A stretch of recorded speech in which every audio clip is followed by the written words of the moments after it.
Chaque matin, la journée commence par un briefing avec toute l'équipe de bénévoles pour se répartir les différents circuits de distribution.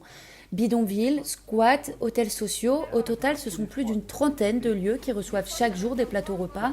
Aujourd'hui, nous suivons le camion Jonqui et ses deux bénévoles, Cédric et Saskia. Ils vont distribuer des plateaux repas à 4 camps de Rome. Je suis en train de faire la préparation pour la livraison. Donc on prépare déjà des paniers pour tous les camps avec du pain, du fromage, des gâteaux, des yaourts, des salades et de l'eau. Ça c'est le plat commun. Et ensuite en fonction des goûts de leur régime, on prépare des menus différents pour chacun des camps ou des lieux qu'on va desservir. Mais dans un contexte de crise sanitaire, les bénévoles doivent respecter des règles d'hygiène très strictes. Ces règles sont rappelées chaque matin durant le briefing. Au niveau des règles sur l'hygiène, donc port du masque et gants obligatoires dans les véhicules, respecter au maximum, tant que c'est possible, la distance des 1 mètre. Et sur site, pareil, essayer de diffuser les bonnes pratiques et les gestes barrières auprès des personnes. Les colis sont prêts, la distribution peut commencer. Première destination, Rosny-sous-Bois, dans le 93. Là-bas, nous rencontrons Judith, directrice artistique d'une compagnie de théâtre. En temps normal, elle fait des spectacles dans les bidonvilles de Rome.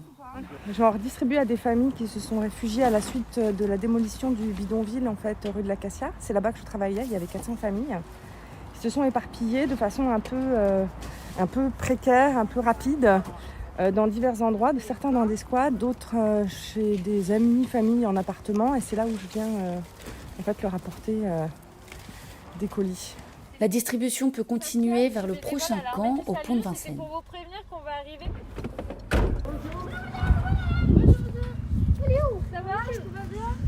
Après 2 heures de distribution, les 4 camps ont pu être livrés. Ces distributions font partie d'un plan humanitaire d'urgence mis en place après l'annonce des mesures de confinement.